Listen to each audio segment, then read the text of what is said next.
Hail, you Warhammer players, and welcome to the Inland Northwest something or other, the definitive podcast for the Warhammer enthusiasts in the Inland Northwest. Your hosts are me, Jeremy, all day 40K Nakano, along with Joey, all day Bedingfield. Bedingfield, how we doing, Joey? I'm doing all right.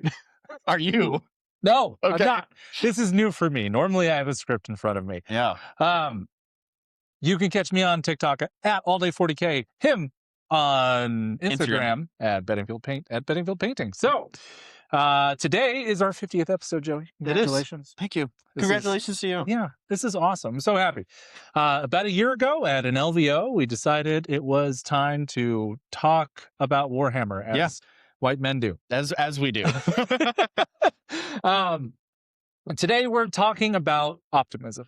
Both Joey and I had a phone call with the TO program that helped assuage a lot of the fears and reticence around 11th edition. So today is a mostly happy episode. Yeah. Except for a few topics. Yes. Which we're going to get to. Which are not about the game. Not about the game. They're about the models.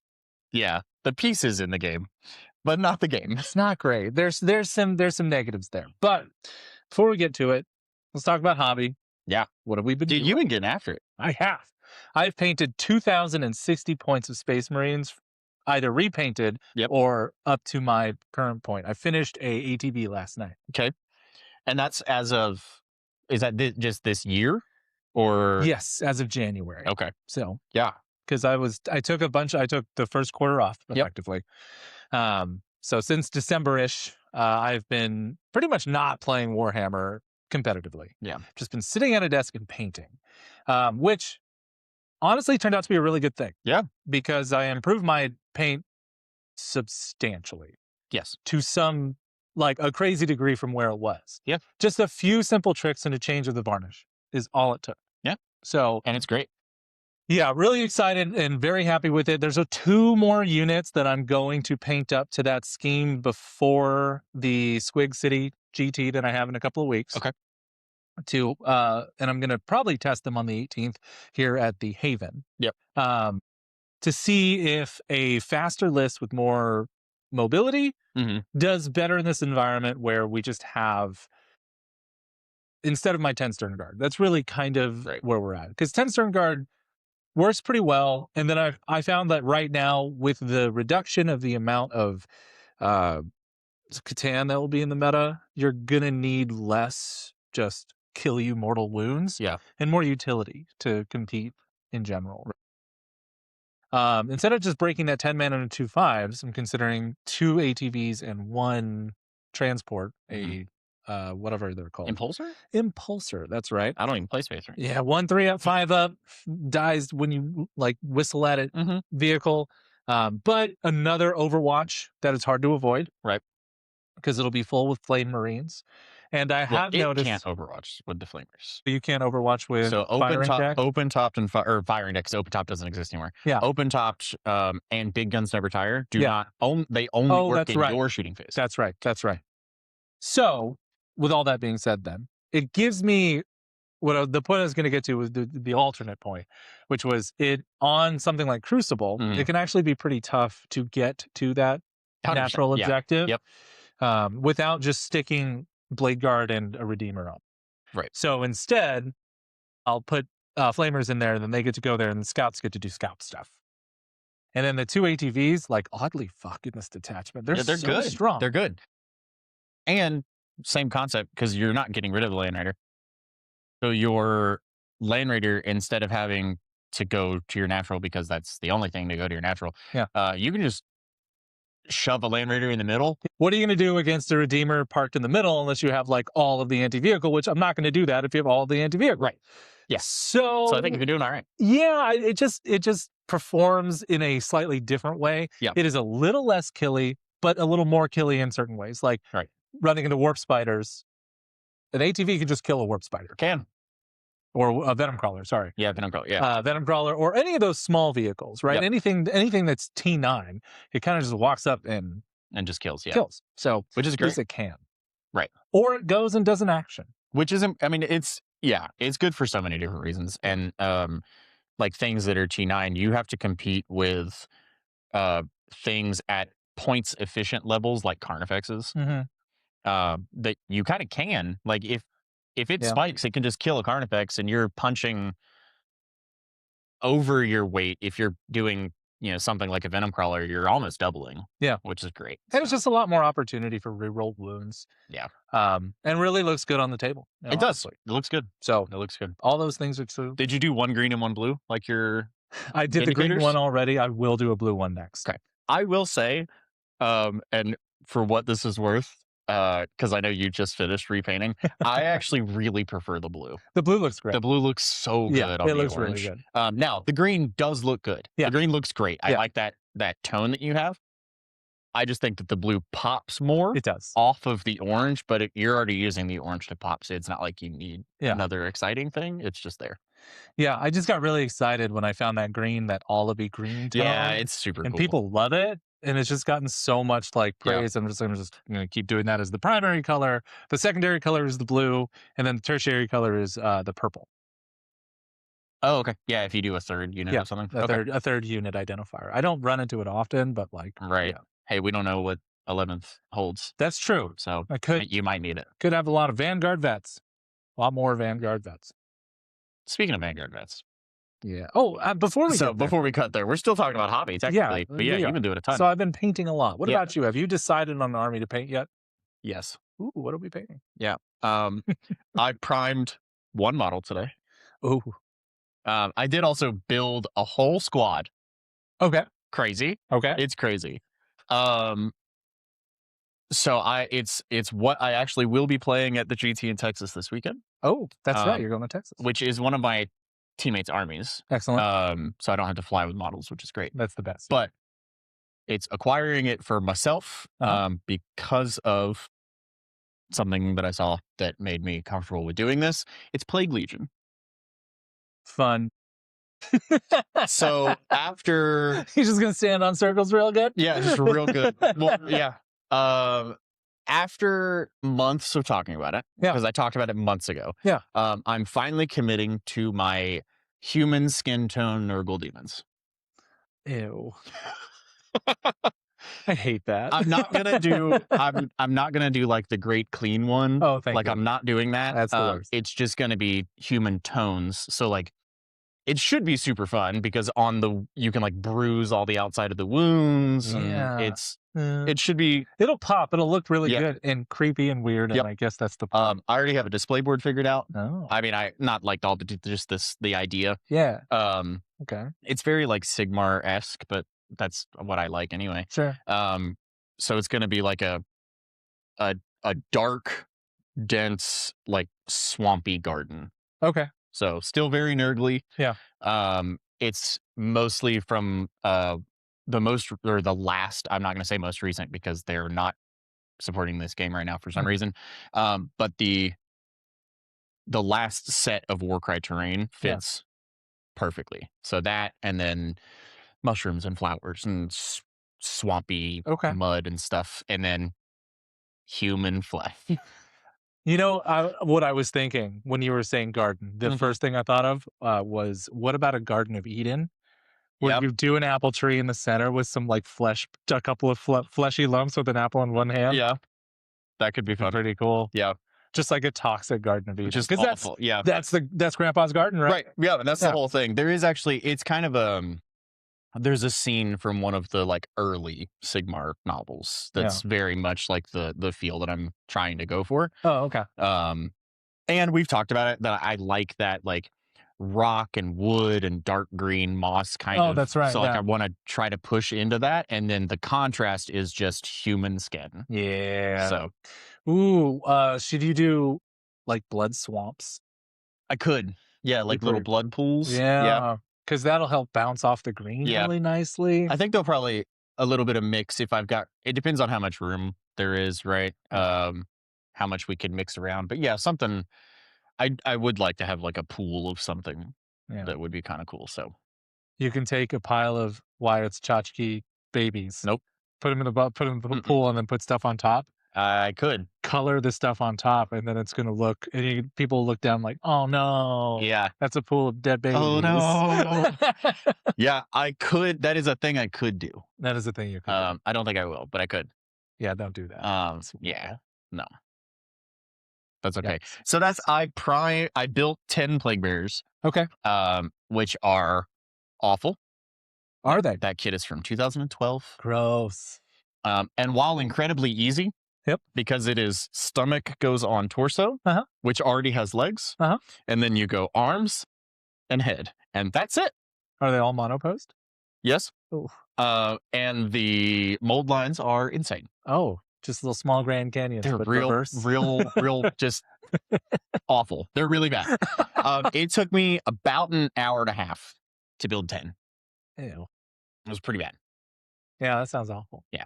I already have 10 built. Yep. So the good news, I only had to build like 20 more. So what's the list look like? You got like a bunch of great unclean ones. Yeah, so a it's bunch of plague 3. bears. Yep.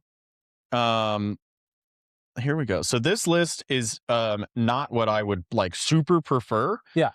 It's what my teammate has. Okay. He doesn't own 9 flies. Sad. So there's not 9 flies. Sad. That's the thing that I would like to change. But it's okay. So it's a Demon Prince on foot. Fun. With the droning shroud. That's the Bellacore 18-inch Don't Shoot Me. Does he not have he doesn't have the 12-inch? That's Death Guard specific Demon Prince, right? The Vectora? No, he does not.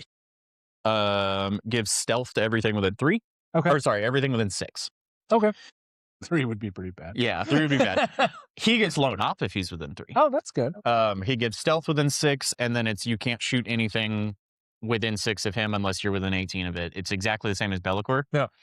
Which is why Plague Legion doesn't have to take Bellacore. Because they have this enhancement. Oh, gotcha. Okay. There's a great unclean one with the Font of Spores, which is a 6-inch aura of +1 AP for all Nurgle. Nice. There's a naked great unclean one. Okay. Just a guy. Just a guy. Just a big dude. Yep. I mean, at 250 points, like they're pretty hard to say no to.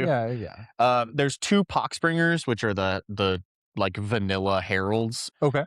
They give crit 5s. That's nice. And then because Plague Bearers have lethal.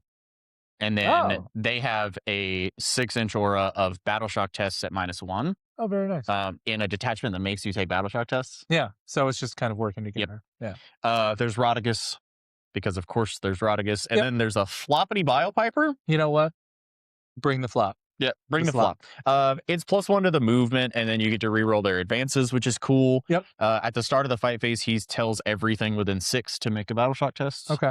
And then his enhancement is a 6-inch aura that if other than monsters and vehicles, if a unit within 6 of him fails a battle shock test, they don't take mortal wounds. They just lose a model. It's like the first company rule, but genuinely better. Yeah, genuinely better. Yeah. It is chosen by the controlling player. Oh, okay.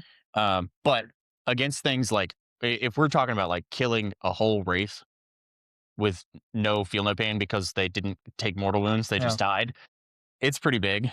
Okay. That is nice. 6 Nurglings, 3 Nurglings, 30 Plague Bearers. Of course. 2 beasts, and then 1 beast, 1 beast. Okay. It was just a points thing. And then a unit of 3 flies.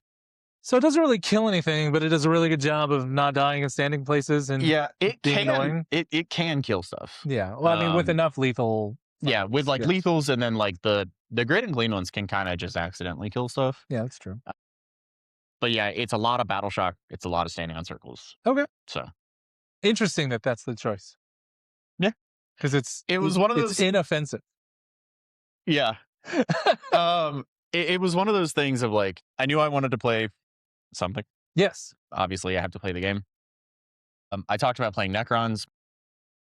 Co-captain has everything. He wasn't sure if he was going to play Necrons. He decided he was not going to play Necrons, so I could if I wanted to. Mm-hmm. And then one of my other teammates messaged me and was like, hey, I also have my stuff if you want, which is like Death Guard, Chaos Knights, Grey Knights, and then he was like, I have Plague Legion. I was like, oh, what? Oh, what do you have? And so then we talked about it, and I was like, well, I guess I'm playing Plague Legion. Why not? I mean, it'll throw people for a loop. It will. He won an RTT with it like last month there. They're familiar with it That's down awesome. there and a little traumatized, and that can help. It does. Because he can be like, well, I'm not bringing it. Right. And then be like, whew. And Yeah. then you'll bring it. And And be then like, God damn it. and then I'm doing it. And then there's that little bit of like when I first moved there and started like Nick and I, my co-captain, like started really trying to push the competitive scene to grow in that area. Yeah. I was playing exclusively demons. So like that's what everybody down there knows me for anyway. Oh. And so I get to go do that again, and Yeah. that'll be fun. And I don't have to fly with any models, and that's cool. Yeah, I hate flying with models. It's the worst. So yeah. So I primed a Great Unclean one, and I built 10 Plague Bears. Wow. So that I can start building this army for myself. So you already have a bunch of it though, right? Yeah. So I did. The big killer for me was that I only had one Great Unclean one. Oh. So a couple of those. But I recently sold the AdMech. Because cash is cool. So I've got the 2 Great Unclean ones that actually I bought from another teammate of mine. So I will be bringing those back with me. Nice. And so then it's really, I just need flies. I have everything else. Nice. So that's awesome. Yeah. Yeah, I'm gonna put up my Grey Knights and probably my Chaos Knights onto that silent auction Spring Open because I just don't play them. That's fair. And then maybe one day when the Grey Knight range gets a refresh. I don't think that's necessarily a maybe. The way that I understand it from you talking about it is that it's if they ever get a update, then you will buy them. Oh yes. So no, I have an entire account set aside specifically to buy an entire Grey Knight range just sitting when the time comes. Yep. So yeah. What a time. So that's that. I do also have like 5,000 plus points of Emperor's Children on the way. The only thing I have planned for that is the basing scheme. I don't know what paint scheme I'm going to do yet. You shouldn't do pink and purple. I don't want to do pink and purple. Yeah. I don't want to do pink and purple. Well, there is an interesting pink, but it's more black, and pink is a secondary. Yeah. Which was an interesting scheme that I found, but that's like, I'm not sure exactly what I want to do with them yet. Hair metal. But I don't want to do that. It's a lot of zebra stripes. But I do know what I want to do for the basing, which is a weird thing to decide first, but that's fine. No, I think that makes sense. I think deciding an army color is always really hard. Yeah.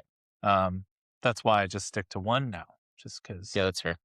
Like just picking a different shade for it was hard enough. It took like venturing out and painting a really nice cloak to be like, I think that's it. Yeah. And that was the hard thing is that I've actually it was like all of last week. I sat around and I was at work every day, which is not normal. Right. And it was just sitting there like, I actually like physically want to paint. Wow. But I don't know what I want to paint because I don't want to paint my demons just for them to be taken away. It's true. But what had happened was there was a piece of artwork posted on GW's Facebook page that was a bunch of demons. Yeah. And somebody commented and said, so does this mean that we'll have demons in 11th edition for 40K? And they said, yes. Oh. Just flat out commented to the commenter and said, yes. However, this image is from Sigmar, and Sigmar, or, these demons will never be in 40K. That doesn't matter. What matters is that they said yes. Yeah, I mean, you can bring demons into chaos detachments. You're right. You absolutely can. And honestly, if that's what they do, I'm okay with that. Yeah. Because I have armies that can support it. I have armies that can support it, right? Like, and it's because I have enough demons that it's like, okay, well, if I just go buy 1,000 points of Death Guard, I can play that. If I buy 1,000 points of World Eaters and 1,000 points of Thousand Suns, I already have all of the Emperor's Children stuff, so I can do that. Every last one of them. That's easy to just go, okay, well, I'll buy some Rubric Marines and whatever and do that. Yeah.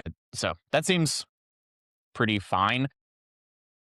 Still a little concerned that if they do that, if they go for that of going like, no, demons definitely still exist. They're just in these other codexes. I still don't know where Bellicor falls. Oh, yeah. He would just disappear then, huh? He can't. Well, I guess he'd be connected to Black Legion. I would assume he goes in the CSM Codex. Yeah. That makes sense. It's just weird that they haven't already done that, if that's what they were doing. Yeah. really, I think the reason that they haven't is because Legion of the First Prince, while 1,000 points of CSM, is a demon detachment, Right. not a CSM detachment. Right. So if they do it, that they just go, well, Legion of the First Prince is CSM detachment. So that's fairly simple. Yeah. I mean, also, like, or sorry, Shadow Legion. Legion of the First Prince is Sigmar. just keep the armies in the game. You literally can't do 40k without demons. You can't. I mean, without, they are. It's part of it. StarCraft. Yes. And that game's coming. Yes. We don't need that. No. So keep demons. Just keep demons. Give Death Watch more detachments. Even one more detachment will be fine. Not that they need it. They are the army of the Space Marine of the month currently. Thank you, Art of War. They're doing great. They're doing very good, and everyone's hopping on the bandwagon. Yeah. Except me. I'm not going to do that shit. Well, that's fine. I just don't want to convert that many shoulder pads. That's fair. But yeah, that was the big thing, was that for them to just say, yes, demons will exist in some form. Yeah. Was like the last straw for me to be like, okay, well then I guess that's what I'm going to paint. Well, that's great. I'm happy for you. Yeah. So we'll see. Hopefully that sticks and I actually get to start painting some stuff. Yeah. I did put some paint on. I started working on one of the units of Scorpic Destroyers, trying to pick out some of those details a little bit. There just wasn't like, it's getting done. I'm just not super excited about it. So it's hard to get excited about Necrons. The new models are gorgeous. Sure. It's just it's the like pros and cons of like, the army has battle ready. That's great. I can just go and pick out details, but then also I'm just going and picking out details that I don't have to because it's battle ready. Right. I'm like, all right, well. So the destroyers are a little strange. I did find a nice like coppery color to add. Okay. So that's cool. That's good. I had more fun updating the Scorpic Lord than I did with the destroyers themselves, which makes more sense. Yeah. Hey, tell me about this GT you're going to next week. Yeah. So I'm going to Battle of the Big Country. Big Country. Big Country down in Abilene, Texas. Okay. I've heard of that place. Yeah. Hey, look, maybe don't go. There's not much redeeming down there, but that's okay. It's right now there are 32 players signed up. It is this Friday. Lists have already been submitted and locked. It's only 32 players? It's only 32. Oh, that's cute. Yeah. Okay. This is their second year. Yeah. Still from grown from last year. They were somewhere in the 20s. So nice. And they had 50 tickets. It's just that people didn't sign up. And that's okay. That happens. How's the field looking? Abilene is nothing if not exceptionally tanky. Okay. Just a lot of big stuff, huh? There are 2 orc players. They both have Stompas. Oh. Okay. That's awesome. There's a Pantheon of Woe player for absolutely no reason. Well, you know what? If Catan go up, keep buying them. Yep. Let's see. We've got Space Marines, Black Templars, World Eaters, more Space Marines, Tau, which I don't know exactly. I haven't looked at the list completely. There's Votan, there's Death Guard, there's more Death Guard, there's more Death Guard. Wow. There's more Death Guard. The fourth one is on the U.S. Army Esports. Knights, Tyranids, Misters, Necrons, Space Wolves, Chaos Knights. This sounds like Ultramarine Gunline Haven. Yeah. It really does. The big, other than my teammates, the big name that you might have seen, or that you probably have seen before if you look at IGC ranking, is Nathaniel Borje. I do know this name, yes. He is a Texas staple. Okay. He is playing Necrons. I wonder if he's I don't care if there's a token. I don't need to see it. I don't know why it's not letting me see this list. There it is. He is the Pantheon of Woe player. Interesting. Won't that feel bad? Yeah. To lose to Pantheon of Woe. Interesting. It's only 3. Nerf state. It is only 3. Deceiver, Nightbringer, Void Dragon. Okay. That's it. 2 Hexmarks, Technomancers, 6 Wraiths, 3 Heavy Destroyers, 2 separate Heavy Destroyers, 1 unit of Tomb Blades, 1 unit of Ophidian Destroyers. Fascinating. So he has like some scoring. He has nothing to actually like sit on his home objective. I guess maybe a Hexmark Destroyer can do that. Maybe he's just trying to table everyone. That's entirely possible. Yeah. And honestly, likely. Yeah. For the big events that I've been at with him, that's probably what he's trying to do. It's a mixture of he's just trying to table you, which, to be fair, is how I played almost all of 9th edition. It's a really fun way to play. It's a super fun way. I'm also super excited to go back to it in 11th edition. Yeah. It's a mixture of that, and this is the army that he has most recently converted and painted, because that's what he does. Oh, fair enough. So, okay. We'll see. We'll see indeed. It should be fun.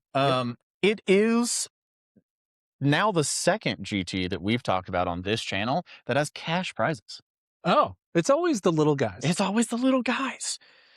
It's first, second, third are cash, and then best hobbyist and best sportsman are store credit. There's a third. The one in Tri-Cities. Oh, yeah, that's the one I was talking about. Bailey's. No. That's Ellensburg. Oh, my God. So the one in Tri-Cities, Atomic City Warzone, happens in November-ish. That one is also cash prizes. That's crazy. Yeah. That's wild. That's about a 50-person tournament. Yeah.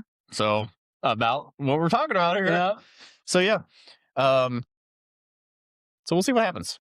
I guess we will. Maybe I'll go win some money. Maybe I won't. Maybe you're just going to go down there and throw some plague around. Yep. And think, man, I really want to play that card. Think, man, I really should have played played Destroyers. I really should have just played Curse Legion here. Yeah, it's fine. It's fine. Everything is fine.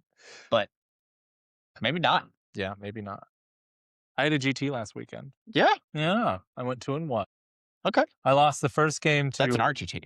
Sorry, RTT. Okay. That's the one.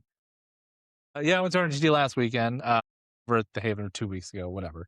2-1. I lost the first match in I don't know how long of a tournament. Wow. Which is crazy. Yeah. And I lost to Austin Carey playing his I'm just going to run at you AdMech. And I spent my entire game in that deployment zone. Yeah. So that sucked. I couldn't get out. That'll do it. Yeah. I made one deployment mistake and that pretty much did it. So I was locked in pretty much the whole game and lost that. And then I just won a couple of games. I beat forget who I beat in the middle round. Oh, a player who he's a lawyer, so he's a busy real life human being. Oof. Playing Space Waltz. I'm like, well, I know your whole army. I beat it. And then I played into Dina at the end, and we had a real white knuckled game, which is always good. Dina and I always play really close games. So well, good. Yep. And just preparing for we have our next RTT on the 18th, and then on the 24th, 25th, that weekend is Squig City. Squig City, yeah. Which is which I saw. I heard Wyatt dropped out. Wyatt dropped. Then Drew's not going. Drew's not going. Are you soloing this? I'm like the 8th ranked person there. All right. Out of like 80 players. I'm like, all cool. Right. No, so Chancey's going to be there. Yeah. Kirk's going to be there, I think. So we do have like some genuinely competitive people. Yeah. And then I assume Drew's just busy if he couldn't get the weekend off or something. I think he's got something happening. Yeah. I think, and then he's going to so many other tournaments. Like he's going to Rocky Mountain Open. He's going to be fine. Yeah. But got a great chance to do well there. Yep. I have a really good chance for best overall. Yeah. My biggest competitor. Do they have tickets? They have 3. Ooh, okay. 3 golden tickets. Okay. So I would like to go to Spain. You could definitely just go to Spain. That'd be really cool. Yeah. If I can manage a Foreign 1, first and foremost, which I am comfortable with this list. Sure. So that's good. It's painted very well. It is. Oh. And you're working on a new display board? And I'm working on my new display board, which is really fun and exciting. It's gonna. We'll see how it goes. We'll see how it goes. I want to go 4-1. I want the best overall. That's what I want. Okay. Really, really bad. I would like to win. Don't get me wrong. I would like to be the best general. Yeah. But look, best overall. It's pretty good. It's still pretty good. It's pretty cool. It's pretty cool. Because it's really good paint and a good victory. Right. You know? Yep.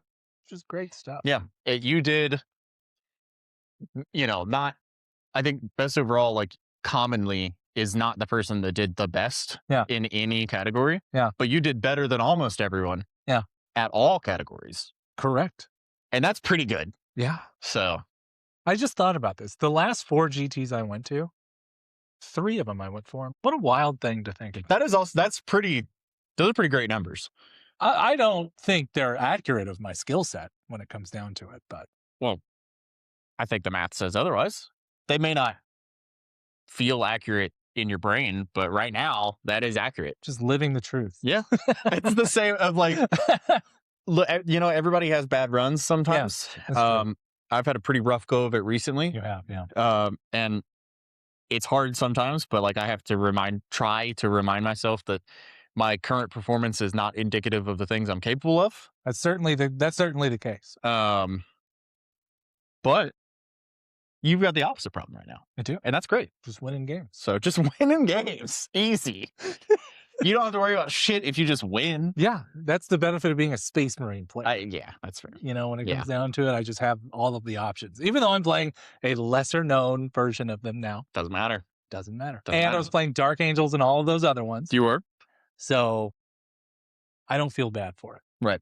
Well, and for Dark Angels, I think that we've harped on it before, and I think we'll harp on it until we don't do this anymore. Yeah. That faction mastery goes a long way. It really does. And you played the shit out of Dark Angels for like a year, and it showed. Mm-hmm. And now you've gone to a little bit, not even generic, like it's Forge Father. It's not. Yeah. It's not generic. It's a competitive detachment. It just lacks some of the tools that would help somebody win.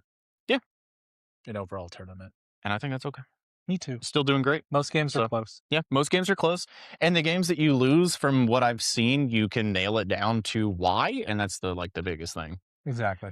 That as long as you can pinpoint either where you messed up or where things just fell off the came out of your control. Yeah. But still being able to find that spot is huge. So. Yep. So we're doing it. We're gonna get there. I'm going to Spain. That's it. Just go to Spain. Just go to Spain. All right. So before we hop into content, I'm going to take a moment just to look down the barrel. Go buy Baron of Dice. Use YOP 40K, right? Yeah. YOP 40K. YOP 40K. Yeah. To get yourself 5% off.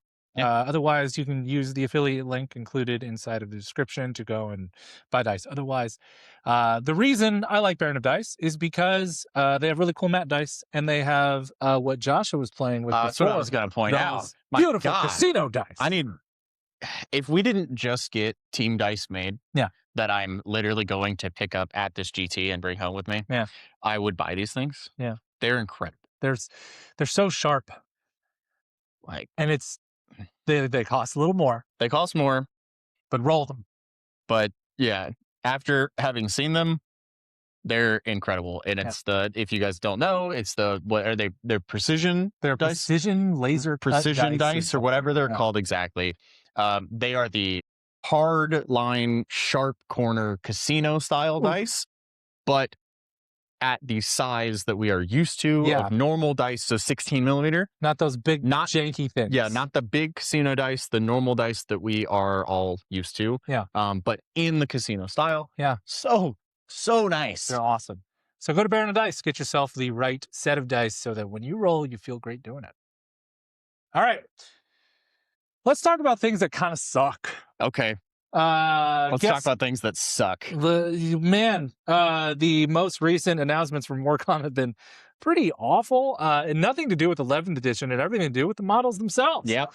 So the jump pack, the Vanguard Veteran has been released, which is quite literally a jump pack intercessor in the same pose with the same pistol with a slightly flashier knee.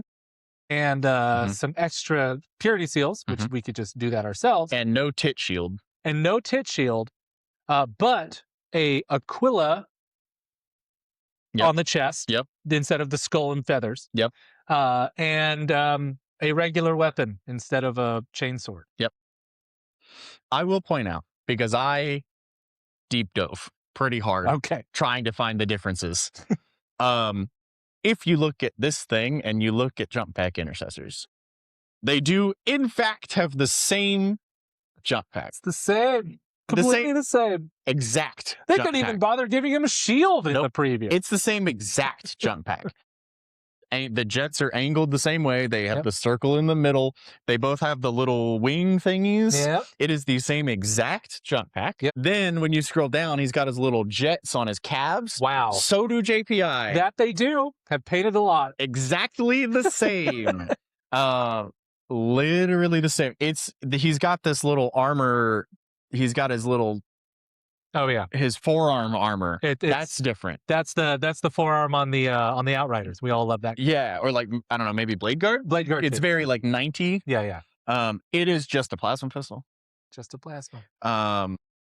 It is just a power sword. Didn't preview the shield at all. Nope. It is just a power sword. Sorry, that's a Vanguard veteran weapon. Yep. Sorry, Vanguard veteran weapon. It is the exact same pose as one of the JPI models. As the one they previewed when the JPI kit came out. Yep. The difference is that his rock that he's jumping off of is a little taller. Oh, well. Oh, he's got a dick towel. He does have a dick towel. Yeah. No JPIs have dick towels. The worst part is it's tucked in between the legs because they're moving forward. That is true. At least they modeled that correctly. Yeah. I was thinking that the worst part about that is that is going to be the easiest way to actually tell them apart. Yeah. On the table. That's sad. I was hoping for a different jump pack. I was hoping for anything. I was really hoping for a different jump pack. Just maybe like the single jet jump pack. Yeah, like that the 30K, cool. just the big. Yeah, like that would be sick. Just something different. Literally anything different other than a chest plate. Because what I'm looking at is a jump pack intercessor. The Vanguard veteran conversions that people have been doing for a year and a half. Yes. Everybody that plays Space Marines already has these. Yeah. Because they built them from JPIs. Guess what? I don't feel bad about using my JPI as Vanguard veterans next weekend. Because GW said it was okay. They did it right here. Yeah, it's so crazy. And they even went so far as to put it in the article and say that the golden helmet marks the Blood Angels as a veteran. You can do that with anything. You can do that with any helmet. You can paint any helmet gold. It's objectively terrible. You can paint any helmet gold. Like, just do something. This does continue the trend that Warcom has done, where they are showing us what I assume and pray to whatever god you want to pray to. That the models they're previewing are the worst model are like the worst of them in the unit. I hope so. That would be great. The Tactical Marine sucks. Well, it's a Primaris with a tactical helmet. The boy sucks. It's just a guy yelling. It's not as good. Like, it's not even close to as cool as the current boy kit. Really? Like, the current boy kit is awesome. Look at it. People don't like it because you can't, like, in a box of 10, you can't build 10 choppas. Oh. That it comes with, you have to build some shooters. I gotcha. But it's orcs. Nobody gives a fuck. That's true. Just say that they're choppas. Nobody cares. They have all the things. Right. And so that's what they said now is that they just have all of them. That's why he's holding Choppa Slugga and there's a shooter on his back. Yeah. That's fine. That model fucking sucks. And I thought the head was cool.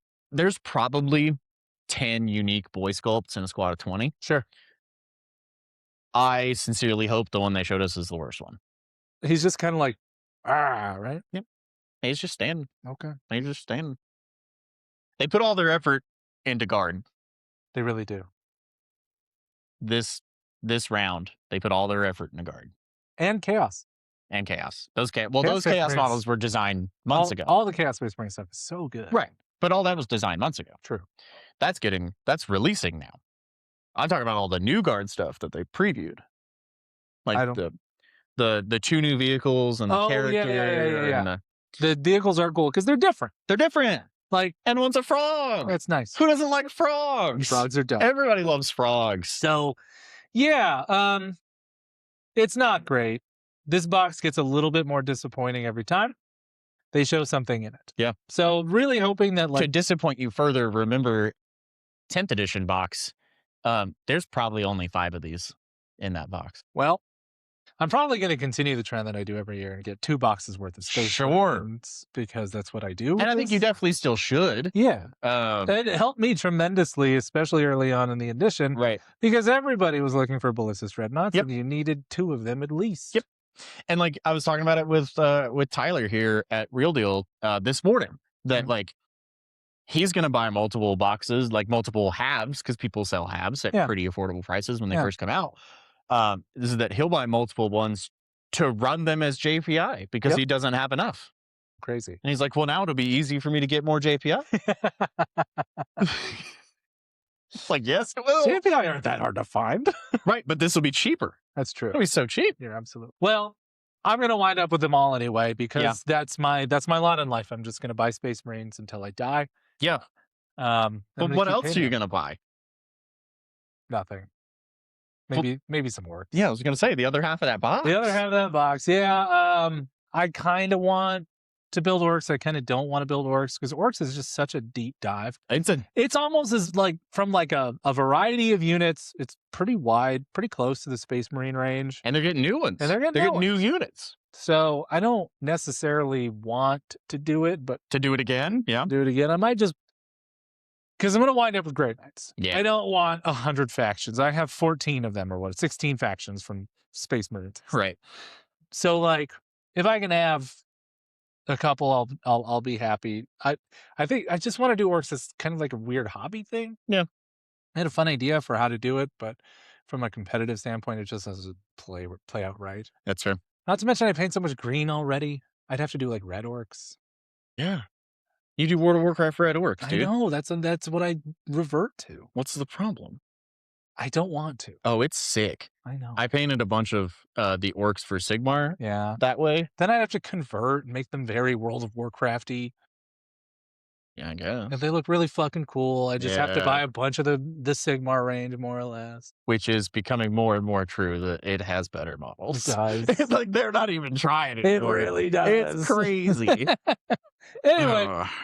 Yes. Probably going to wind up with orcs. I don't know what I'm going to do with them. We'll see if I end up painting them or not. I might just sell the boxes later on. Yeah. Worth more. Which you can definitely do. You can definitely do. Yeah. What about you? Are you going to get a lunchbox? You're going to play orcs? I know I shouldn't. I'll buy your Space Marine, huh? Yeah, I bet. Yeah, with all of the, like, with Emperor's Children on the way, and then with, like, having genuine excitement about doing something with Plague Legion, I don't know if that excitement's going to stick. It might not. True. But as it stands right now, I don't need a third. Yeah, but it works. Yeah. Oh, look, listen, consistently miss playing orcs. I mean, come on, there's a box. Honestly, I need to see what's in it. You're going to have a new walker. That's what they said. I need to see the full contents of the box. Yeah. And then we'll see then maybe. This trickle thing that they're doing with it is so stupid. Like in the preview, you get hyped for 11th regardless. Right. In the preview of why can't they just show us the squad of Van Vets in the preview? I don't know. You're previewing Van Vets. Yeah. Show us the Van Vets. Yeah. Previewing boys, show me boys. You don't have to show anything else. No. Just show the whole fucking unit. Just let's see all the poses. Just let me see what I'm working with. Show me my push fit, motherfuckers. I just want to know what I'm working with here. Man. So it really depends. It really depends on what's in it. Yeah, I don't know. If there's 20 boys, and then if it's like 20 boys, the war boss and a walker, I'm probably not going to do it. It's got to be more than that. Because, like, looking back at the 10th edition launch box, we had Ballisti Dread. Mm-hmm. We had Apothecary Biologus. Mm-hmm. Lieutenant Combi. Mm-hmm. We had Terminator. 5 Terminators. I'm running out of stuff to say. Intercessors. Where are they intercessors? No, Sternguard. Sternguard vets. That's right. It was 5 Sternguard vets. Yep. And that was it, wasn't it? That was it. And then Tyranids was 3 Von Ryan Leapers, Neuro Tyrant, Screamer Killer, Neuro Gaunts. Yeah. And maybe like one more thing to be in line with the Marines. Maybe one more thing I'm forgetting. Yeah. And so far in the Marines half of the box, we have Van Vets, a speeder, a character. Is there a speeder? Yeah. It's the old guy. It's the little one. Because they didn't show us that. They did. When? in the preview. Oh, the preview that nobody could watch? Yeah. Oh, cool. In the little trailer. That explains why I missed it. There's a moment where it's just like a flash of just a speeder going. Oh. Like Wyatt's losing his mind about it. Okay. And is it like the old one where it's like a carnival ride and their feet are exposed? It looks ridiculous. I hate it. It's the ATV without wheels. So we're gonna get a speeder, which sounds terrible. So it's the Votan Capricus carrier with a Space Marine in it. Pretty much. That's what it looked like. Like a little rowboat. Oh, fuck. That said, it should be interesting. I'm excited to see what it is. I'm excited to have a fourth speeder. Sure. I'm gonna have fourth speeder. Yeah. I got hammer one, the thunder one, the hail one, new one. And then you've got two more. The Dark Angel speeder, the Shroud, as well as the Vengeance. I'm gonna have 7 speeders. It's a lot of speeders. 6 speeders. I've heard tale. Yes. That all options and styles of Venerable Dreadnoughts are going away. That's good.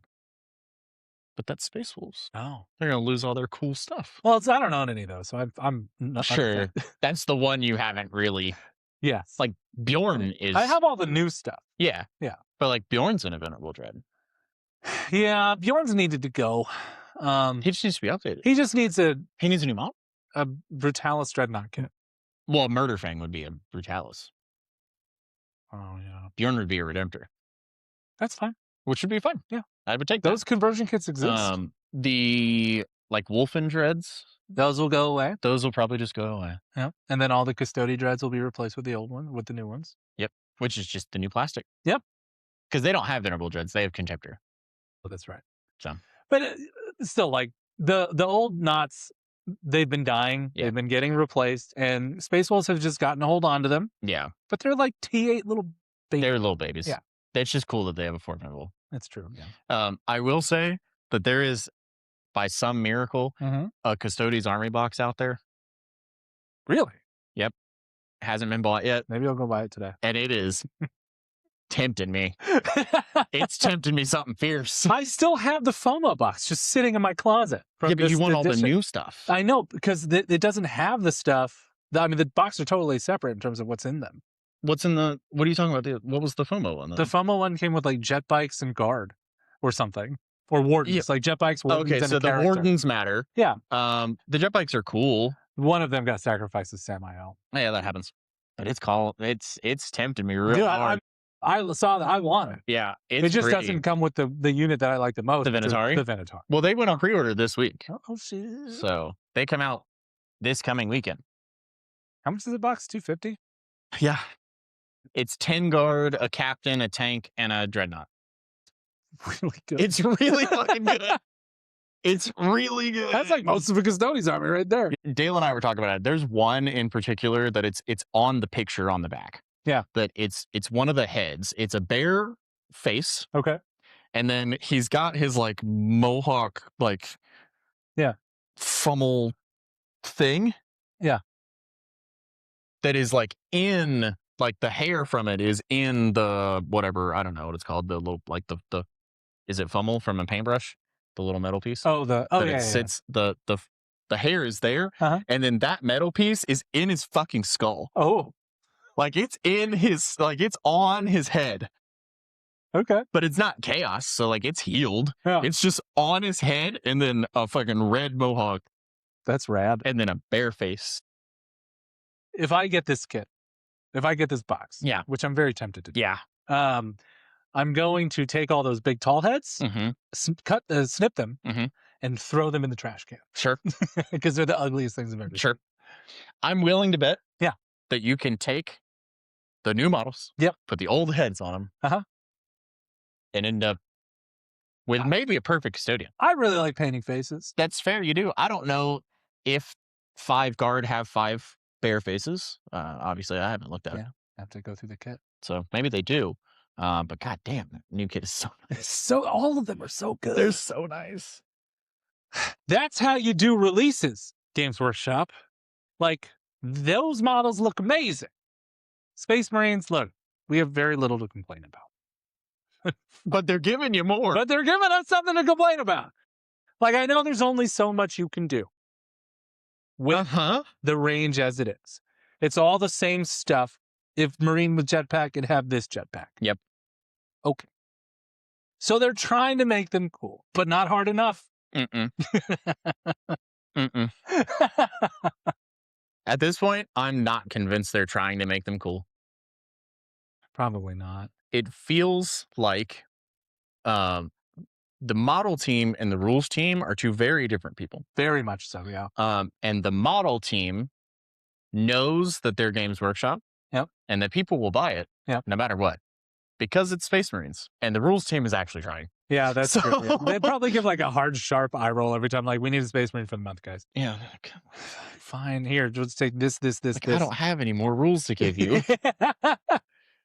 It's just the Bernie meme. I'm once again asking you for Space Marine rules. Yeah.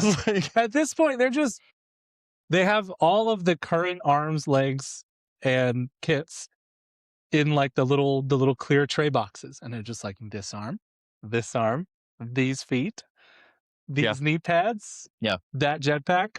Boom. It's like, that's a jetpack intercessor. It's fine. Yep.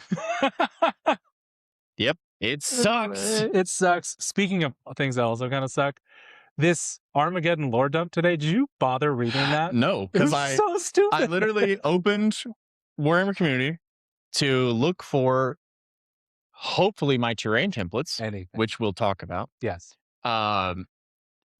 Didn't see them and saw instead that it was Armageddon lore part 1 and went, nope. You know what you want to know they talked about? The planets of Armageddon.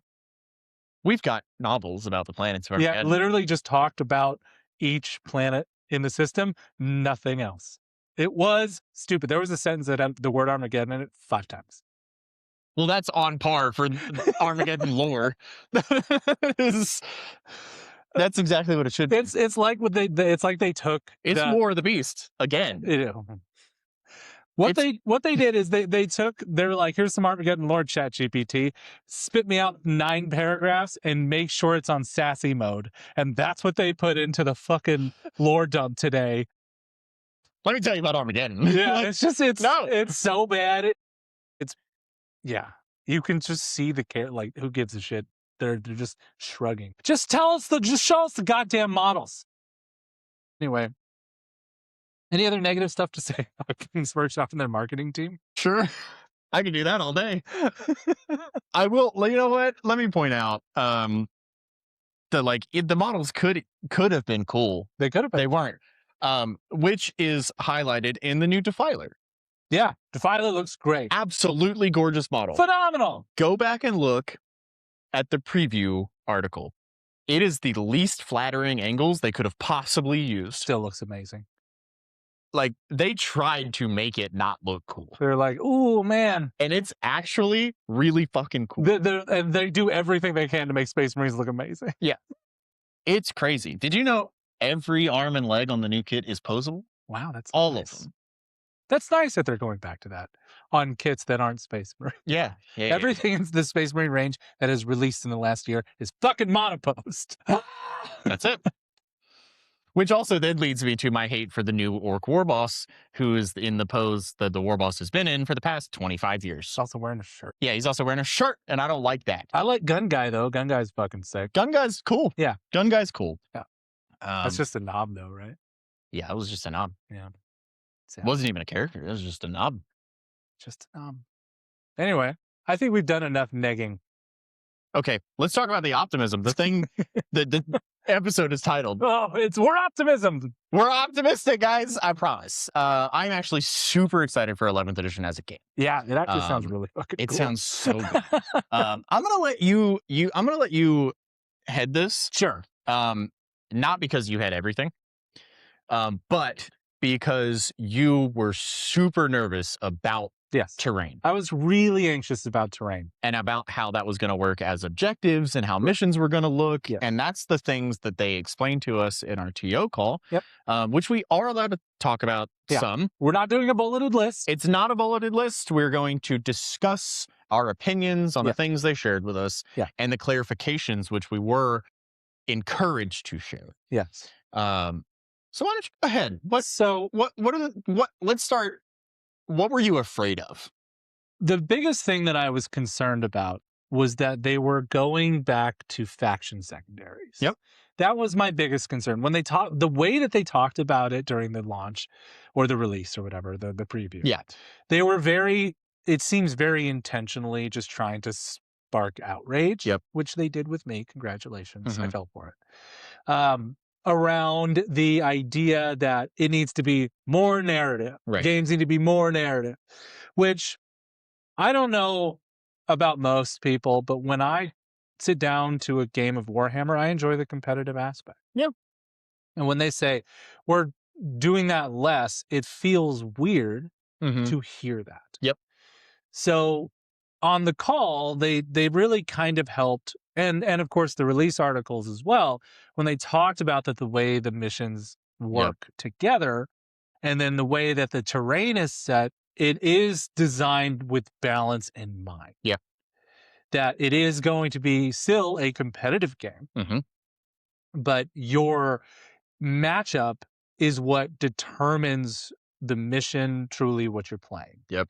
That you design your army to play a specific kind of mission, which And then you get to play that every time. yes, and it's greater unit diversity. Yep. Hopefully. Hopefully. With any luck, you can play a Phobos Marine army without having to rely so heavily on a 6 Devastator Centurions, and at the moment that they're a little pointed fucky, you can't play that arm anymore. Yeah. That they score in ways that you score your points every turn in ways that supports your army construction. Yeah. I'll say, side note, Hmm. and we'll try not to rant about it, but side note, if I were to play vanilla Space Marines, Yeah. Phobos is how I would want to do it. They're so cool. They are very cool. Okay, that's that. Anyway, I'm really excited about playing like a true Terminator yeah, gameplay. Like, Yep. Because I really enjoyed playing Deathwing Knights, and I really want to play regular ass Terminator. right. Well, and being able to mix your detachments Yeah. of like, uh, yeah, first company is not going to be a 3-point detachment. That's a 1-point detachment. That's a if I've 1-point ever seen detachment. it. And there were a couple that it was that one in Gladius that they did like actively, at least on because I was on the Thursday call. Okay. And that they did like Gladius is 3 points. Of course, it's the most It diverse is detachment. the that most exists. generic Yeah. that it could possibly be. Yep. And then they, as an example, said that something like First Company is 1. Yes, because First Company sucks. And it's not that it sucks; it's that it does suck in its current iteration, but it's 1 because of how specific it is. Correct. So, yeah, I'm interested to see what actually ends up with what kind of point. Oh, they did make sure to mention that like a one. So the way I hear it and see it is that like a 1-point detachment has 2 stratagems and an enhancement, effectively, and so a 2-point would have 4 Right. stratagems, 2 enhancements, and a Sure. 3 would be our. Well, we know today's 3 and 6. Yeah, they Or didn't 4 and like 6. super touch on that a ton. But it's nice. Nice. But it seems to battle make shocked, I sense. Yeah, they didn't touch on it a ton, but that was the thing that they made sure to tell us, that was the like, you don't need to be afraid of like, oh, I've taken 3 detachments, now I have 18 stratagems to keep up with. They're like, Woof. that's getting cleaned up. Yeah. And there's not going to be this crazy, like, you can take 3 detachments and not have this crazy amount of like rules bloat, which is Yeah. great. And how it should be. And you don't need it because like every Space Marine detachment has armor contempt. Correct. So you only need it once. True. So my earnest hope is that we stick with the 6 stratagems. I think that's a really cool way to play the game. Yeah. And we maintain just the general detachment layout, but the rules are just better suited for gameplay. Yep. And being able to mix and be able to do things like that so that you can go, I'm willing to bet that maybe Wrath of the Rock will be 3. It's fairly generic. Be 3, yeah. But like the Raven Wing one, right? That'll probably be 2. That's probably 2. Yeah. And then you can take First Company to support some Terminators. Yeah. And just play a list that you want to play, which is super cool. Yeah. I'm hoping that we'll see things like in all the Chaos Codexes that like the Demon soup detachments will probably be 2. Most likely, yeah. But that means that you get to take something else. Yeah. I would assume that all of the like character-based detachments are probably 1. I don't know. That's literally just my assumption. You know, all detachments are going to get way undercosted. All the transport detachments? Every CSM detachment. Oh, yeah. CSM is really good. It's a really fucking good army. Yeah. And they got more really good stuff. And people are still dog at them. The new ones might not be undercosted. That's true. The 2 new ones? Yeah. Those are wildly generic. But if Renegade Raiders is anything less than 3, I'm going to riot. I don't think it can be because it affects your whole army. I think it has to be 3. It has to be. It has to be 3. I will say that there are things that I'm afraid of that like certain armies will be overcosted. Oh, okay. Things like, perfect example is Drukari. Yeah. Where like, if that like realistically, when you look at like specificity of rule, yeah, Spectacle of Spite falls under the 1. It only affects Witch Cult. Yep.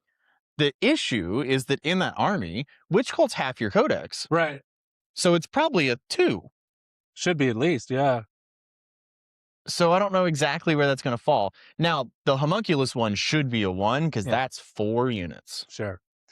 Now, here's the cool thing about all this. What they get to do is it gives them another lever to pull. Right. Which is what they talked about on the call. Yep. Well, and so the thing that they didn't clarify, because games under 2,000 points don't matter. They don't. I assume that detachments will be costed at different points for different points levels. Yes. Because if a detachment is 3 points, you can't play it at 1,000 points. Yeah. You only have 2. Correct. So there's got to be a so there has to be for 1,000. There has to be a balance there. But yeah, that was I was super excited to hear about that they of balancing missions. Yep. Of saying we know what, purge versus taking hold looks like. Yes. And then we look at tournaments and we go, huh. Yeah, because like there's so many times where you're like, I have to build my army super generalist. So it can do all these things. Right. Whereas now, you're never going to run into that situation. Right. And it's entirely possible that you were going to run into a whatever combination. Maybe it's disruption. Yeah. Right. That like purge just shits on disruption every time. Sure. That's possible. Yeah.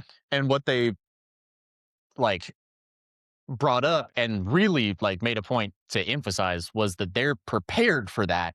That if that happens, they know that they can balance the mission. Yep. Before nerfing every army in the fucking game. Which is so great, especially for these really big armies like Space Marine. Yeah. Where, they're strong, but like every time you nerf units, you just make everything else shitty. Yep. Whereas now you can nerf the detachment costs, you can nerf the mission, the way it the missions operate with other missions. Yep. There's so many things you can do to negate. They just, again, like they said, they have more levers to pull. Yeah, because if every mission is balanced against another mission, then that is a thing you have to be prepared to balance. Yep. You have to be prepared to, discuss. Yes. And that's really cool. And I'm really excited for it. Losing circles sucks, but I get it. But they tried to win circles last edition. It's going to terrain. That's true. Terrain is objectives. It's not wholly. It's just the footprint of the terrain. Correct. And the footprints are changing a little bit. The footprints are changing. We're getting more. It's 16 pieces of terrain always. Great. No more or less. Yeah. It's always 16. Right now we're at 12 or 13, depending on the mission. Or I guess 12 or 14. Because it's mirrored. So it's 12 or 14 pieces of terrain. We're going to 16 all the time. The missions just change where the terrain is placed, which is fantastic. We're getting wildly different styles. Yeah. But our terrain elements will still work, which is amazing. They're stepping away from the footprints having a specific piece on it. Right. And it's going to be because they're encouraging stores like we don't want you to throw away your terrain. Yeah. As long as the terrain is consistent for each footprint, that's all that's going to matter. It's going to be great. Yeah. I'm super excited. It's way more dense. I like dense terrain. It's more fun. Granted, I don't play shooting only armies. Yeah. But I guarantee you that they have taken that in mind and that is also going to be balanced. That if you are a like something like Cao Yan Tao, that like I shoot and that's all I do, that whatever primary style that is, and I don't fucking know. Yeah. But whatever one it is, I guarantee you that mission and that terrain that it will end up being has been balanced with that in mind. Mhm. And even though it's more dense, it will not be impossible for your shooting armies to play the game. Yeah. And I think what's important to know, guys, even from the optimistic standpoint, they're going to fuck up. Like, Art of War is going to find the broken way to do the thing. Yep. Like, there's so many players that are playing competitively now today that's going to happen. Yep. So I'm not getting super weird. It appears that your mic has died. Oh. So I have now moved this one There. so that we can do this. Okay. So yeah, We did. there. Okay. So yeah. I'm so super excited. Yeah. If I was already excited just from the standpoint of knowing that I can build an army to play the way that I want to play. Yes. One, the way that I think that army should be played, and the way that I just want to play the game. Yeah. And not go into a tournament and wait for the player pack to come out and go, oh, let's hope these TOs didn't fuck me with these missions. Purge on 5? What? Yeah. And then like, yeah, you go, oh, GW8 on Crucible? Like, oh no. Yeah. That you don't have that. Yeah. And I've seen people kind of talk about it and be concerned because on paper it's more to prepare for. Every game you do have to shift your terrain. And it is technically more to prepare for. Yes. Because even in a 3-round tournament, you've got 15 possibilities. Yes. But it's only 15 possibilities. It could be a 9-round tournament and it's still only 15 possibilities. Yeah. That if round 1 you play mission or you play terrain layout A. Right. So you have 5 things to prepare for. Yep. And then if round 4 is also A, you've already prepared for round 4. It's awesome. So it's really not that much more. No. And they showed it off in the article a little bit, and it's a little misleading, which I think it just kind of always will be. Not what they showed was the like it's purge and disruption, I think. So, yeah. Is that disruption has something that your opponent can also do. Okay. Which is weird, and that's a thing that you have to also learn. Yeah. But not all of them are like that. Okay. Like purge versus purge isn't going to be that way. Purge versus take and hold isn't going to be that way. Right. That you're looking at things like disruption is doing actions, and so it makes sense, and it's still going to be in the flavor of your army. Yeah. That you as a purge player don't need to just kill them. You need to kill them and stop the thing that they did. So I think a lot of these missions are going ultimately to feel pretty natural. I hope so. That and including scoring in their own app is going to be great, because as amazing as ITC Battles is, I love that app. I've been using it this whole edition. Truly. And it's amazing. I love it. However, if scoring is in GW's own app, yep, then when you look at a secondary, you can see all of the actual wording without being worried about getting sued. It does sound nice. And that's gonna be great. Yeah. Because sometimes you go, oh well, okay, I had to do this thing, but there is like a little more. Yeah. There's a different clause that you just don't see on the app, and that's fine. Yeah.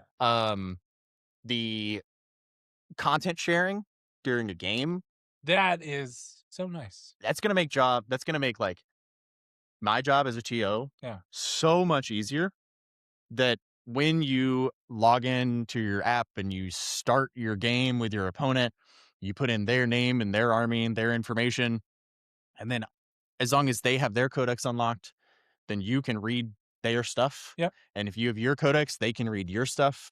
And you don't have to have that awkward conversation of like asking your opponent to show you the rule. Because you can just look at it. Yeah. Like, oh, you're a squirt pack? Okay, yeah, it does all that. Yeah, that you can go, that sounds crazy, and look and go, oh my God, that's crazy. Crazy. Or you go, that's not actually how that works. That's not what that says. So it really gets rid of the problem that we've seen only a couple of times, and it was a lot bigger in the beginning of the edition. And it was also admittedly a Texas problem. Oh. Where you see fake data sheets. Pardon? It happened. The Uh, fuck? there were a couple of instances of fake data sheets being Dude, that used. is insane. Oh, it's wild. It's crazy. Why do you cheat at War Dollies? Bro, I don't get it. It's crazy. People do it though. And so like that won't exist. No? You It'll- can print out fake data sheets all you want, Yeah. but you give me the information, I look at it, it's different. At least it'll encourage it. The number of people I still play against that bring up like Wahapedia. Right. When Well, and that's the whole point, is that it eliminates that. Is that like, I don't have to go to Waha Yeah. and fight 17 million pop-up ads Yeah. to read one data sheet. No, I'm talking about the players that show up to a tournament who don't have the codex. They don't have the codex yet. Also, hopefully that pushes more people to do it, just like the app has pushed more and more people to do it. Yep. And it seems that they're putting a lot more effort into the app. Yeah. Which really, my hope is that you're going to have better war gear eventually. Yeah. As the edition rolls on. They weren't able to go into a lot of that on the call, because exactly as they said for my side of the call, they're not the app team. Nope. So they can't answer a lot of those questions, because people were asking like, is the app going to be ready on launch weekend? Is the app going to update at the same time? Are we going to be ready for this right away? We don't know. Yeah. Because they're not the app team. But what we do know is these little bits of like, this is a thing that's being worked on. Yeah. This is the thing that they're doing. Yeah. That's great. Hopefully it comes out right away. The tone of the competitive team was genuinely excited about what they're doing with the app. Yep. About the things, and you could tell they wanted to say stuff that they couldn't. Yeah. So, more optimism there. Yep.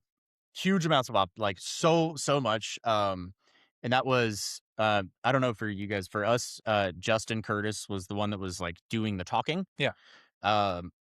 He was so excited, which is great. Yeah. Of like GW as a company as a whole, finally understanding and accepting that their game exists because competitive play exists. Yeah. And that they have to treat it with that level of respect, because that's what's keeping it alive. Correct. But not only just accepting that that's what they have to do, but being excited about it is amazing. Yep. And their team is growing, and they're getting more people, and they're able to do more things. If you listen to us and you are in the TO program and you did not get in the call, they're going to continue TO support. Yep. The TO program will continue. We will continue to get codes. They are hoping to do more. Yeah. We don't know what that looks like, but that is a hope. Super excited. He did mention, it was in response to a question that I don't remember. But Justin did mention that there were a couple of like larger non-GW events that the competitive team, so Zach and Justin and all those guys, went to just to spectate, because they were asked, like the event asked them to go. Yeah.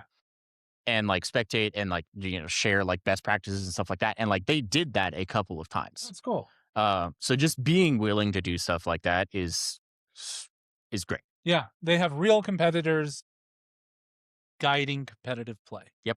People who are talented at the game for years, who understand the ins and outs of all the bullshit that we all deal with as competitive players. Yep. And I can't help but feel pretty cool about that. Yeah.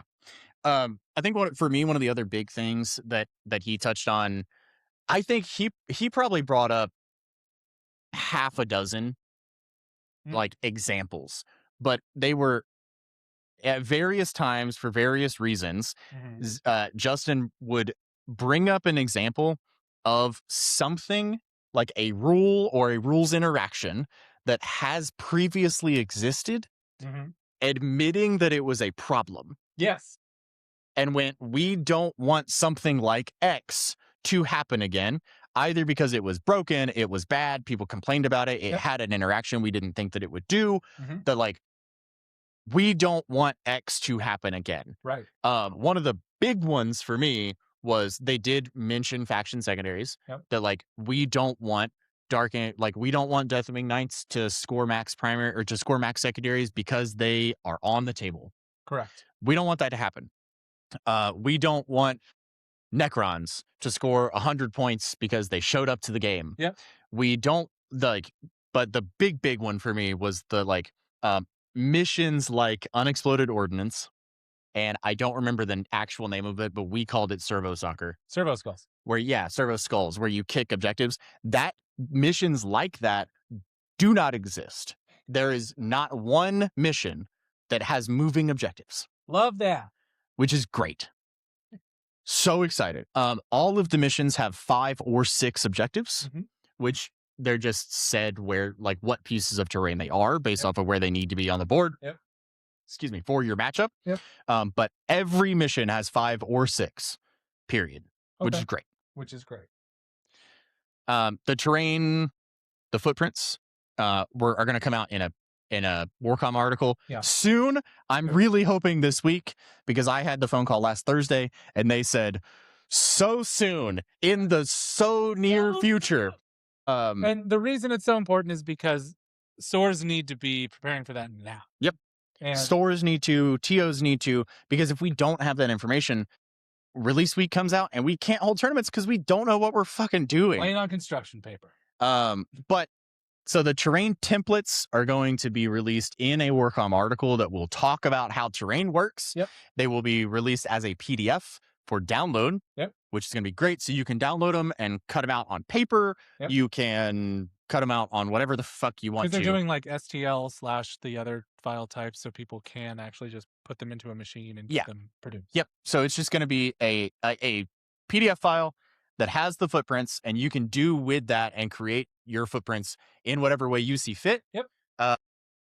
They understand and are perfectly fine with the fact that third-party companies are going to make whatever they make and that they don't care. They seem to have accepted it. Yeah. They said that it's going to be a PDF. That's going to be free. They will sell... GW will sell a pack of footprints at what they said a fairly reasonable price. It won't be reasonable. Whatever that means. But they also know that like the moment that those measurements come out, those companies are going to jump on it and they're going to make their own footprints. And that's fine because it doesn't matter. And that's great.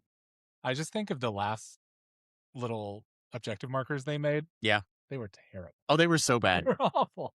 But, you know, I look at things like that and they've done it before with like balanced data slates, doing things that don't make sense. And then like a month later, a new detachment comes out and you go, oh, is that those objectives were awful? Yep.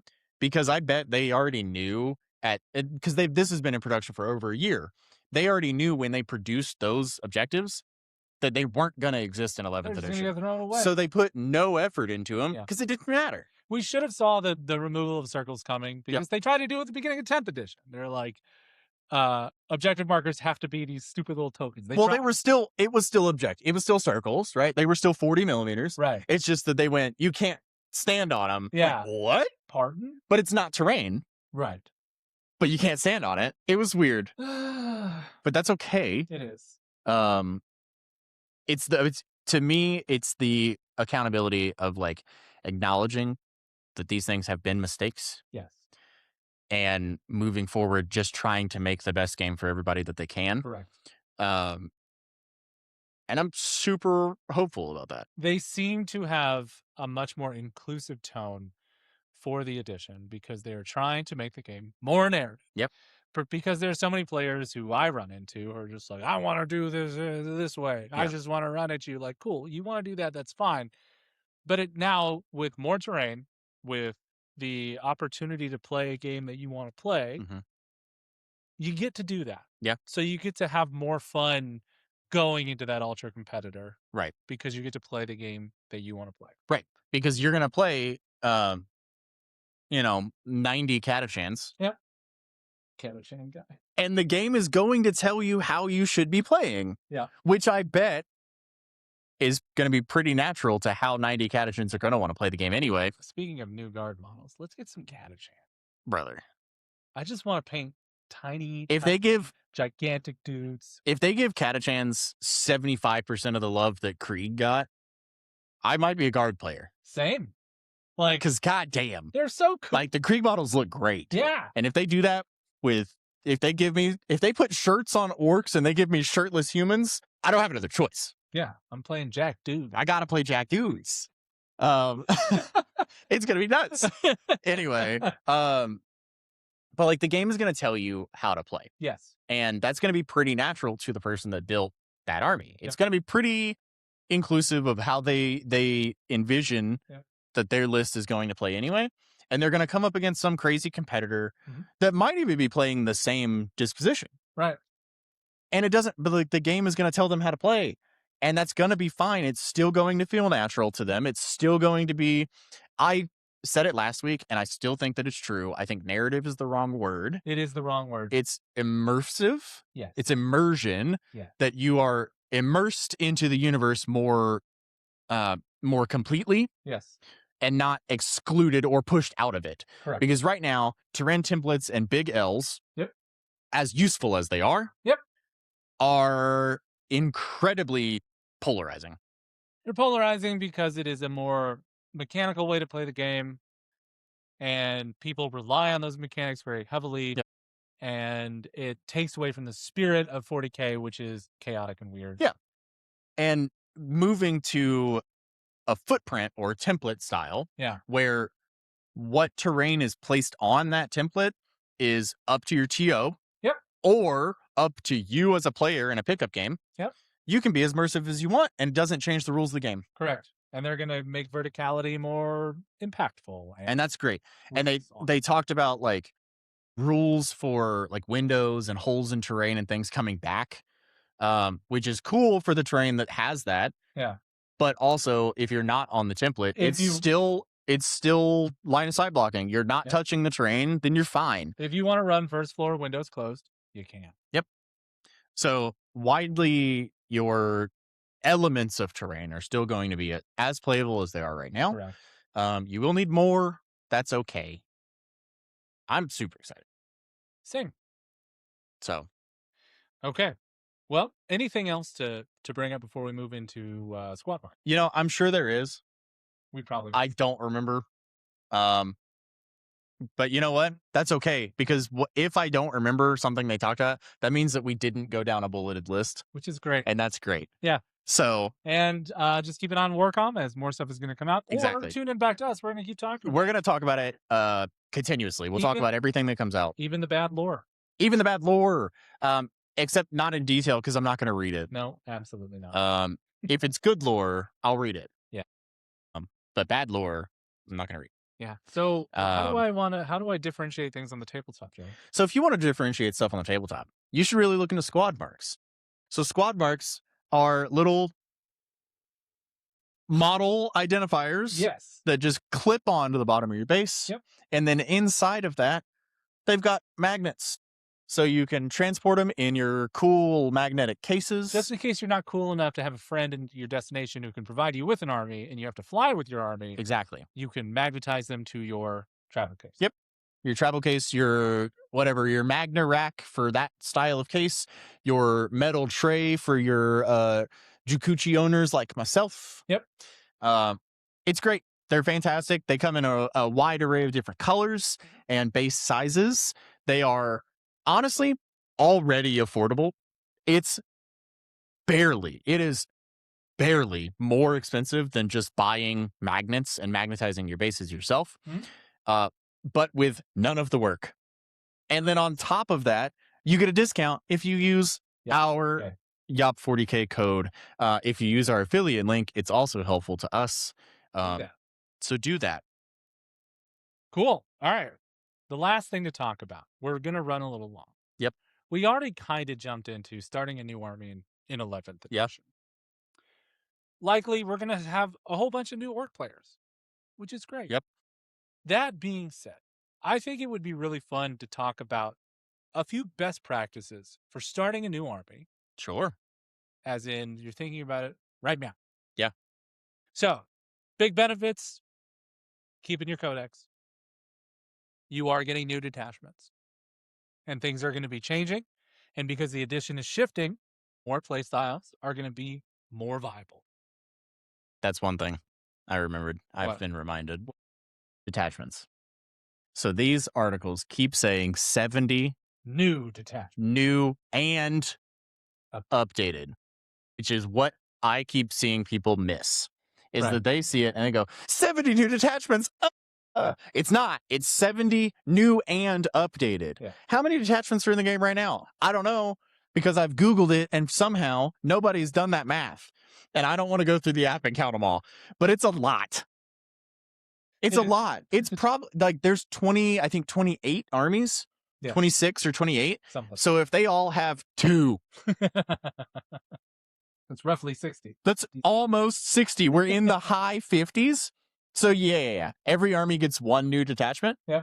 But realistically, the reason that actually matters is because of the way because of how they're changing with disposition points or detachment points and the building of armies. Every detachment has to be updated. Every single one of them. Everything needs a shift to some degree. There's going to be some doo-doo ones that probably get fixed. Yeah. I think realistically, every army is going to get 1. Some armies, Space Marines, are probably going to get 2, maybe 12. I think every army will get at least 1. Yeah. Some armies will get more. Probably. But it's not 70 new ones. Anyway. So back to it. Starting a new army. Starting a new army. Going into the next edition. Let's just rattle off a few best practices and how to actually think about that. Yeah. So, I think, as we discussed previously, picking colors for an army, it's a really hard thing to do. It's so hard. And there's a lot of ways that you can do that quickly and effectively. And I think, and we're not sponsored by this company and all, but I think it's one of the most important things you could do, which is just try out some of the Color Forge sprays. Yeah. Because, take any unit that has just been sitting on sprue, or that you need to desperately repaint, or that's just been collecting dust. Yep. You don't even have to strip the damn thing. Just take 5 intercessors that you have collecting dust on your shelves, and then paint 5 of them differently. That's it. And you can do the Color Forge thing. Sure. You can do that. I did it. And I don't normally do it. Yeah. Because I'm normally, I want to say good at, I'm not. I spend probably 3 weeks Googling and stressing for no reason, because there's no reason to be stressed about this, but I do it. What?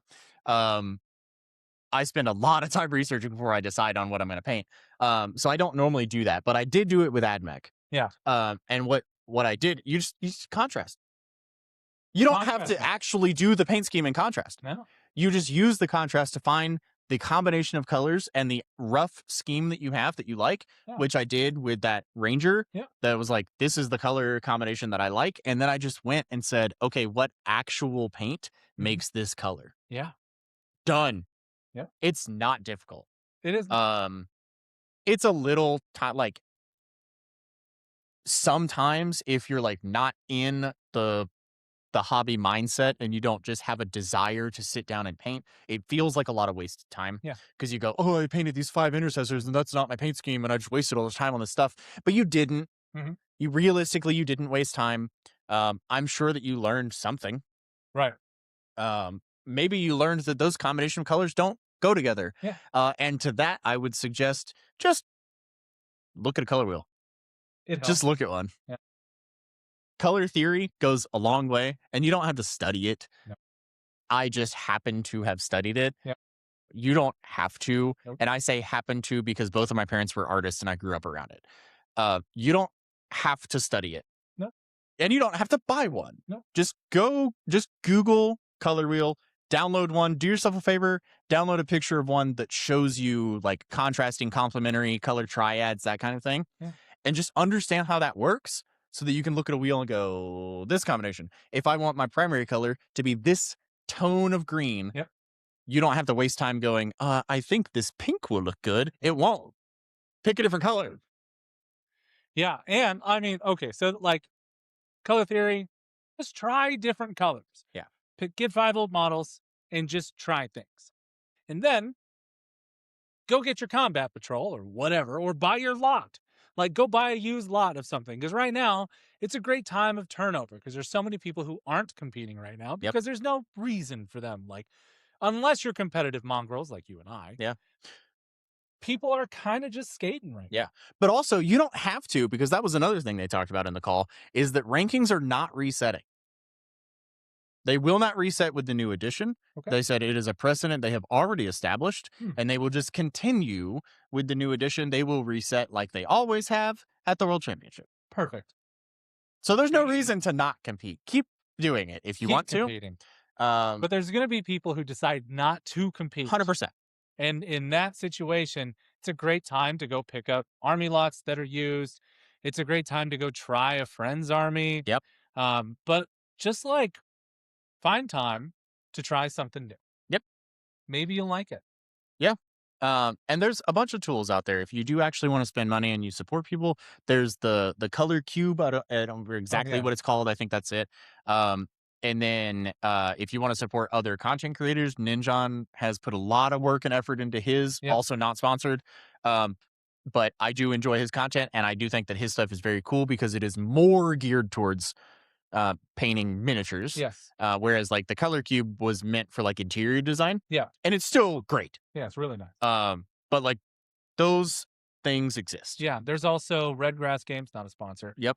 They have they have like booster packs. Yeah. Like ways to do skulls and stuff, which is really cool. Which is super cool. And even like there's a couple of the guys on my team that like bought the color cube like when it first came out.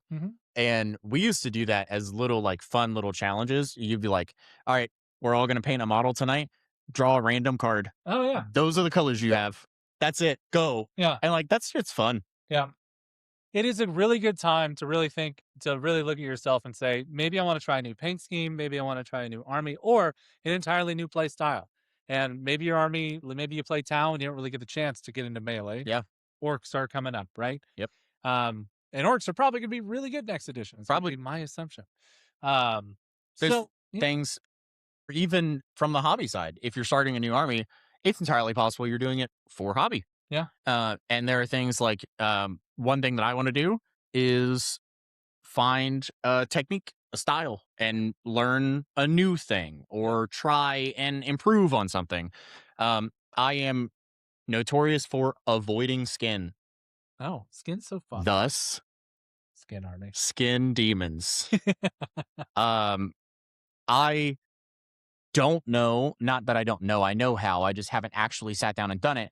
The hatch mark style on like cloaks, or even like I found one, I sent it to Dale because I thought it was really cool. It's a rhino. Yeah. That like instead of hard edge highlighting, they did the edge highlighting as the like hash style, and it looks sick. That's so cool. So like find a technique that you think is cool and then do that. Speaking of techniques that I have developed a new paint technique for everything that I do. Sponging? No, I haven't developed sponging. I haven't developed this. Someone does this already. Yeah. Every color is 3 colors is my new rule. Oh yeah. Yeah. So if I'm doing a belt or anything leather, I have 3 shades of brown and then like something that would help create the edge highlight around it. And it's so easy. Like you're just like, it's just blending. It's just blending, and it does all the work for you. It does. It's really easy. It does all the work for you. Yeah. And like paint ranges like Pro Acryl does this really cool thing where they're like, black green and then dark yellow green. Yeah.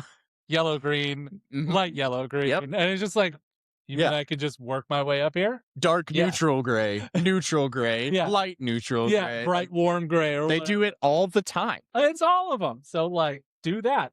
I mean, you look at the Fnatic colors. They have it on the shelf for you specifically to be like, I'm going to grab those 3. Yeah.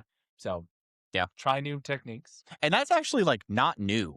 No. Like companies have been doing that forever. Yeah.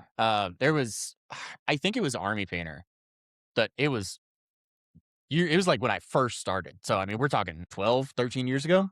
They actually sold them in like the old school, how you used to buy like character models, the blisters. Yeah. They would sell paint triads in little blisters. And you're just like, I like that combination. It's like, it was cool.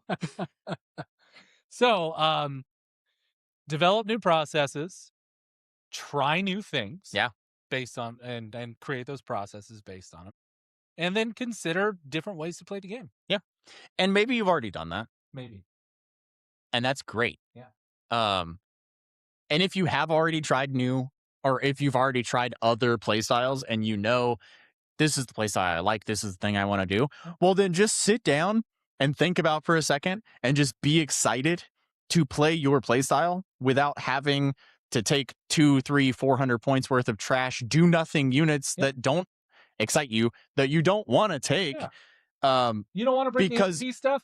Because you have to prepare, or like, I don't want to take a do nothing unit like scouts because it doesn't fit my army, but I have to take it so that I can play this mission in case we play this mission. Right. Like, you won't have to do that anymore. And that's going to be awesome. So sit down and just take time to build a list. Obviously, we don't know what points look like. No. But just take time to build a list of what you actually want to play. Paint the models that you've been not painting because they're not competitive. Yeah. This is the time. This is the time. Do that. Just put paint on models, build new stuff. Maybe go buy the Custodes box right out there. Maybe go buy that Custodes box in 5 minutes. Yeah. Anyway, before we end for the day. Yeah. I think it's time that we thank our friendly local gaming stores. Absolutely. And I will start us off by asking you to thank. Yeah. Let's thank Real Deal. So we are now, for the first time, recording together in the same room, physically right here, which is awesome. Yes. And that is because of Dale here at Real Deal Tabletop that has made this space available for us. Yes. And has just so much love and support to the channel and to us. Legitimately cannot thank Dale enough. Yes. He has done so much more than he needed to do, and we'll be thankful for him forever.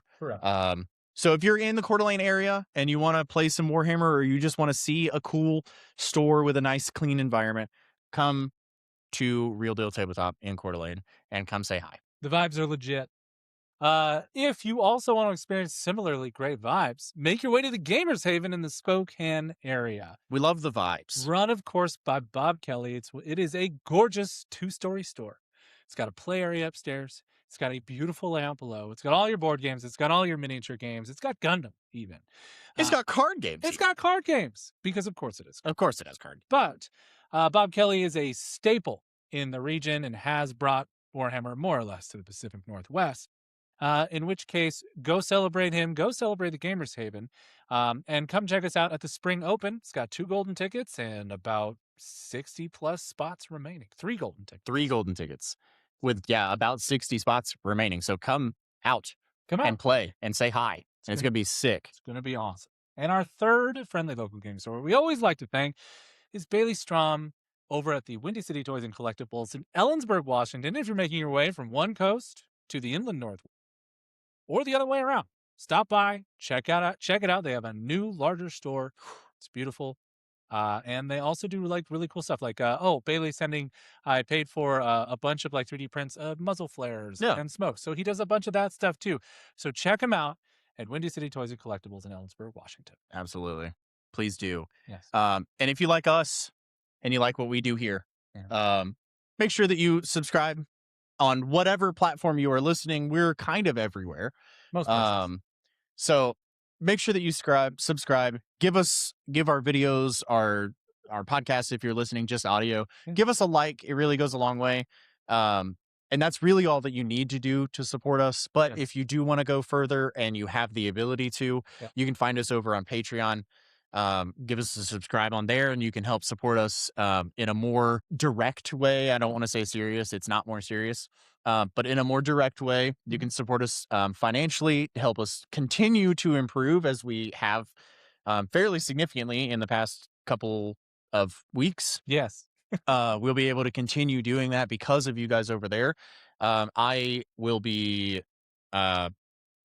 redesigning and putting in a new order for stickers again. Cool. Bigger this time. They were a little bit smaller than I wanted last time. And I do want to get those out to our patrons. Yes. For what it's worth. The closer we get or the more subscribers we get, of course, we want to move into dice. We want to move into other swag. So let people know we'd really appreciate that. And Yeah. I was also thinking, and this is kind of just something that that was rattling around in my head. Speaking of new armies, Ooh. I was thinking about doing some kind of giveaway of some kind. I think would be pretty cool Yeah. to maybe like pick up a combat patrol Sure. and like we paint it and send it out to one of our Patreon subscribers, Yeah. random draw, and then, or anybody who's interested at least. Yeah. And we kind of just document the journey, see how it goes, and run that for a few months. We'll see if that's something you guys are interested. Let us know. Yeah. Give us a subscribe. Let us know. But we'll figure that out as we go. Yeah. But just want to thank you all so much for your comments, your questions. Any concerns we'll happily address. Please reach out to us. More than happy to talk about Warhammer with you. Other than that, Yeah. see you next time at the Op. We'll see you around.